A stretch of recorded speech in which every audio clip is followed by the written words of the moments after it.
আবারও মার্কিন ড্রোন ভূপাতিত করলো হুতি বিদ্রোহীরা। আরো বিস্তারিত জানিয়ে দিব। এদিকে ইউক্রেনকে রাশিয়ায় হামলার অনুমতি দিল যুক্তরাষ্ট্র। এবার পশ্চিম তীরে গাড়ি হামলায় 2 জন ইসরায়েলি সেনা নিহত। এদিকে 10টি ব্যালিস্টিক ক্ষেপণাস্ত্র উৎক্ষেপণ করলো উত্তর কোরিয়া। আরো জানিয়ে দিব, এবার ফিলিস্তিনকে স্বীকৃতি দেওয়ার সিদ্ধান্ত নিল স্লোভেনিয়া। এদিকে মিয়ানমারের 86% নিয়ন্ত্রণ এখন বিদ্রোহীদের হাতে, দাবি রিপোর্টে। এবার শুধু গাজা নয়, সমগ্র মানবতার জন্য হুমকি ইসরায়েল, অভিযোগ এরদোগানের। এবং সর্বশেষে জানিয়ে দিব, এদিকে আরো 2টি মামলায় খালাস পেলেন ইমরান খান। শুনছিলেন সংবাদ শিরোনাম, এখন বিস্তারিত। তবে তার আগে অনুরোধ থাকবে, এই ভিডিওতে একটি লাইক দিন এবং কমেন্টস করে জানিয়ে দিন আপনি কোন জেলা থেকে বা কোথায় থেকে আমাদের সাথে যুক্ত রয়েছেন। এবং সংবাদের সর্বশেষ গুরুত্বপূর্ণ আপডেট পেতে চ্যানেলটি সাবস্ক্রাইব করে আমাদের সঙ্গেই থাকুন। আবারও মার্কিন ড্রোন ধ্বংস করলো হুতি বিদ্রোহীরা। আবারও যুক্তরাষ্ট্রের ড্রোন ধ্বংস করলো ইয়েমেনের সশস্ত্র গোষ্ঠী হুতি। দেশটির মারিব প্রদেশের আকাশসীমায় প্রবেশের পর ধ্বংস করা হয় মার্কিন MQ-9 রিপার ড্রোন। গতকাল হুতির মুখপাত্র ইয়াহিয়া সারি এক বিবৃতিতে এ তথ্য নিশ্চিত করেন। খবর এপির। এতে জানানো হয়, ড্রোনটি ধ্বংসে ভূমি থেকে আকাশে নিক্ষেপণযোগ্য মিসাইল ব্যবহার করা হয়েছে, যা গোষ্ঠীটির নিজস্ব প্রযুক্তিতে তৈরি। হুতির হামলায় ধ্বংস হওয়া 6ষ্ঠ MQ-9 ড্রোন এটি। এর আগে গত সপ্তাহে আল-বাইদা প্রদেশেও ধ্বংস করা হয় একই মডেলের মার্কিন আকাশযান। ইয়াহিয়া সারি বলেন, হুতির সামরিক শাখার আকাশ প্রতিরক্ষা বাহিনী সফলভাবে একটি মার্কিন MQ-9 রিপার ধ্বংস করেছে। মারিব প্রদেশের আকাশ সীমায় মিশন পরিচালনার জন্য প্রবেশ করলে ড্রোনটি ধ্বংস করা হয়। স্থানীয়ভাবে তৈরি সারফেস টু এয়ার মিসাইল ছুড়ে এটি ধ্বংস করা হয়েছে। এদিকে ইউক্রেনকে রাশিয়ায় হামলার অনুমতি দিল যুক্তরাষ্ট্র। যুক্তরাষ্ট্রের তৈরি অস্ত্র দিয়ে রাশিয়ায় হামলা চালানোর জন্য ইউক্রেনকে অনুমতি দিয়েছেন মার্কিন প্রেসিডেন্ট জো বাইডেন। তবে ইউক্রেন শুধুমাত্র খার্কিভ অঞ্চলের কাছাকাছি অবস্থিত রুশ ভূখণ্ডে এই হামলা চালাতে পারবে। মার্কিন কর্মকর্তাদের বরাত দিয়ে এ তথ্য জানিয়েছে বিবিসি। একজন মার্কিন কর্মকর্তা বিবিসি নিউজকে বলেছেন, ইউক্রেন যেন পাল্টা হামলার উদ্দেশ্যে মার্কিন অস্ত্র ব্যবহার করতে সক্ষম হয় তা নিশ্চিত করার জন্য তার দলকে নির্দেশ দেওয়া হয়েছে। মূলত যেখান থেকে রুশ বাহিনীর তাদের আঘাত করছে বা তাদের আঘাত করার প্রস্তুতি নিচ্ছে, সেখানে হামলা করতে পারবে ইউক্রেন। বিবিসি বলছে, রাশিয়ার সীমান্তের কাছাকাছি এলাকায় নজিরবিহীন আক্রমণের পর সাম্প্রতিক সপ্তাহগুলোতে রাশিয়ান বাহিনী খার্কিভ অঞ্চলে বেশ সাফল্য অর্জন করেছে এবং অগ্রসর হয়েছে। শুক্রবার ইউক্রেনের কর্মকর্তারা আরো বলেছেন, খার্কিভ শহরের উপকণ্ঠে একটি আবাসিক ভবনে রাশিয়ার গোলাবর্ষণে 3 জন নিহত এবং আরো 16 জন আহত হয়েছেন। মার্কিন কর্মকর্তা বিবিসিকে আরো বলেছেন, আর্মি ট্যাকটিক্যাল মিসাইল সিস্টেম বা রাশিয়ার অভ্যন্তরে দূরপাল্লার হামলা নিষিদ্ধ করার বিষয়ে আমাদের নীতি পরিবর্তন হয়নি।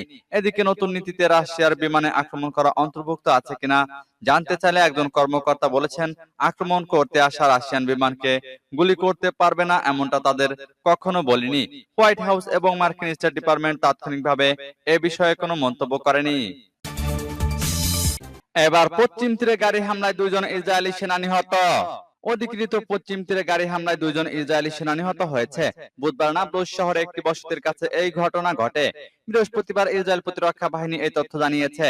আইডিএফ জানায়, হামলায় সৈনিক এলিয়া হিলেল এবং ডিয়েগো শোবিশা হারসাজ নিহত হয়েছে। উভয়ের বয়স 20 বছর। তারা কেফির ব্রিগেডের সদস্য। তাদের গাড়ি চাপা দিয়ে হত্যা করা হয়। ইসরায়েলি সংবাদ মাধ্যম জানায়, সেনাবাহিনী হামলার জন্য দায়ী অপরাধীদের জন্য অভিযান শুরু হয়েছে। গাজায় হামাসের বিরুদ্ধে ইসরায়েলের যুদ্ধের পটভূমিতে পশ্চিম তীরে সহিংসতা ছড়িয়ে পড়েছে। হামাস পরিচালিত অঞ্চলে স্বাস্থ্য মন্ত্রণালয় জানায়, ইসরায়েলের প্রতিশোধমূলক আক্রমণে গাজায় কমপক্ষে 36,171 জন নিহত হয়েছে, যাদের বেশিরভাগই নারী ও শিশু। যুদ্ধ শুরু হওয়ার পর থেকে পশ্চিম তীরে সহিংসতা বেড়েছে। ফিলিস্তিনি কর্মকর্তাদের মতে, গত বছরের 7 অক্টোবর থেকে ইসরায়েলি সেনা বা ইহুদি বসতি স্থাপনাকারীদের হামলায় পশ্চিম তীরে অন্তত 519 জন ফিলিস্তিনি নিহত হয়েছে। এদিকে 10টি ব্যালিস্টিক ক্ষেপণাস্ত্র উৎক্ষেপণ করলো উত্তর কোরিয়া। দক্ষিণ কোরিয়াকে শাস্তি দেওয়ার লক্ষ্যে সীমান্তের ওপারে কয়েকশো বেলুন পাঠানোর কয়েক ঘন্টা পর আবারও স্বল্প পাল্লার ক্ষেপণাস্ত্র নিক্ষেপ করেছে পিয়ংইয়ং। সিওলের সামরিক বাহিনী বলেছে, উত্তর কোরিয়া বৃহস্পতিবার ভোরে স্বল্প পাল্লার ব্যালিস্টিক ক্ষেপণাস্ত্রের একটি salvo নিক্ষেপ করেছে। ওয়াশিংটন, সিওল ও টোকিও এই উৎক্ষেপণের ব্যাপক নিন্দা জানিয়েছে। এর আগে সোমবার পরমাণু সজ্জিত উত্তরের একটি দ্বিতীয় গোয়েন্দা উপগ্রহ কক্ষপথে স্থাপনের ব্যর্থ প্রচেষ্টার পর এই উৎক্ষেপণ চালানো হয়। সিওল, বেজিং ও টোকিও একটি ব্যতিক্রমী শীর্ষ সম্মেলন অনুষ্ঠিত হওয়ার পরপর পিয়ংইয়ংকে তাদের পারমাণবিক অস্ত্র ছেড়ে দেওয়ার আহ্বান জানায়। এই ক্ষেপণাস্ত্রের উৎক্ষেপণকে ত্রিমুখী শীর্ষ সম্মেলনে সম্মত হওয়া পরমাণু নিষ্ক্রিয়করণ প্রতিশ্রুতির প্রেক্ষিতে উত্তরের প্রতিবাদ বলে মনে করা হচ্ছে। জাতিসংঘ নিরাপত্তা পরিষদও এই উৎক্ষেপণে উত্তর কোরিয়ার সমালোচনা করেছে। পিয়ংইয়ং এর ব্যালিস্টিক প্রযুক্তি ব্যবহার ও জাতিসংঘের নিষেধাজ্ঞা লঙ্ঘন করে শুক্রবার ব্যর্থ স্যাটেলাইট উৎক্ষেপণের বিষয়ে সেখানে আলোচনার জন্য একটি সভা করবে। বৃহস্পতিবারের সকালে সিওলের সামরিক বাহিনী বলেছে, তারা কোরীয় উপদ্বীপের পূর্বে পানিতে নিক্ষেপ করে 10টি স্বল্প পাল্লার ব্যালিস্টিক ক্ষেপণাস্ত্র উৎক্ষেপণ শনাক্ত করেছে। ক্ষেপণাস্ত্রগুলি প্রায় 350 কিলোমিটার দূরে আঘাত হানতে সক্ষম। সিওলের জয়েন্ট চিফ অব স্টাফ উৎক্ষেপণটিকে উস্কানি বলে অভিহিত করে বলেন, মার্কিন যুক্তরাষ্ট্র ও জাপান এর সুনির্দিষ্ট বিশ্লেষণ করেছে। এবার ফিলিস্তিনকে স্বীকৃতি দেওয়ার সিদ্ধান্ত নিল স্লোভেনিয়া।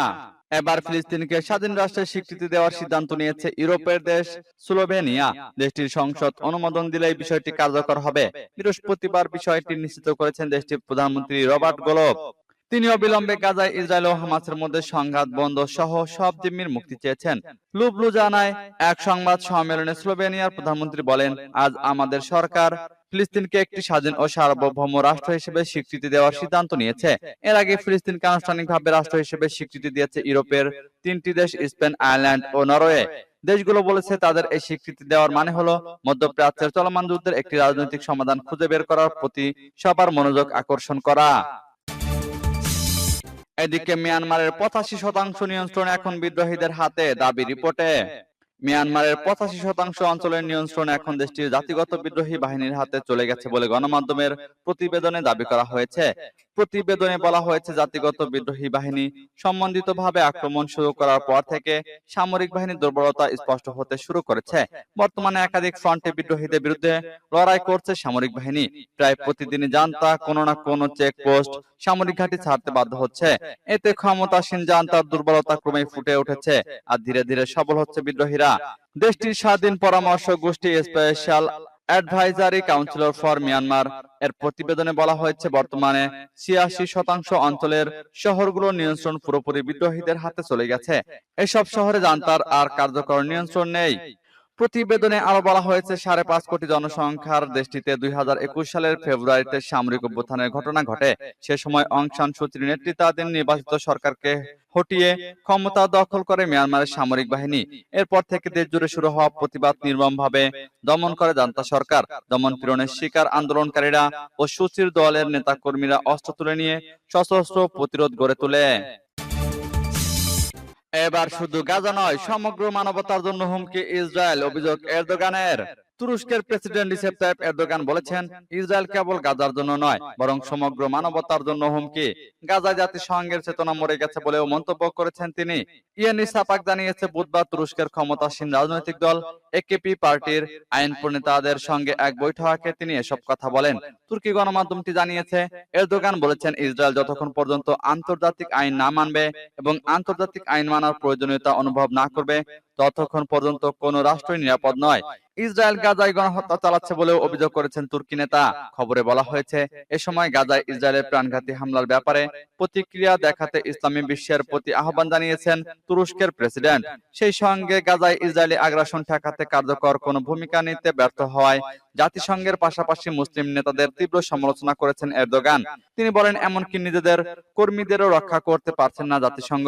তাহলে আপনি কি ধরনের পদক্ষেপের জন্য অপেক্ষা করছেন? গাজায় জাতিসংঘের চেতনা মরে গেছে। প্রসঙ্গত, মঙ্গলবার গাজার দক্ষিণ অঞ্চলীয় শহর রাফার পশ্চিমের একটি শরণার্থী শিবিরে ভয়াবহ বিমান হামলা চালায় ইসরায়েল। শুধু তাই নয়, গত কয়েকদিনে নিরীহ ফিলিস্তিনিদের উপর বেশ কয়েকটি ন্যাক্কারজনক হামলা চালিয়েছে ইসরায়েলি বাহিনী।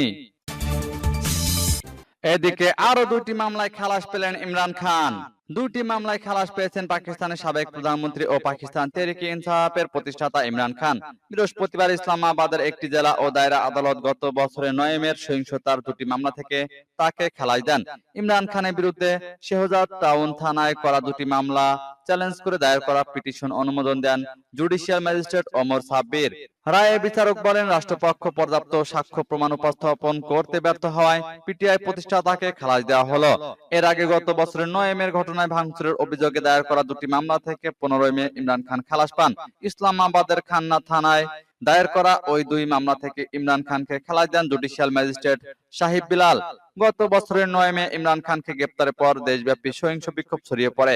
এ সময় সামরিক বাহিনী বিভিন্ন স্থাপনায় হামলা হয়।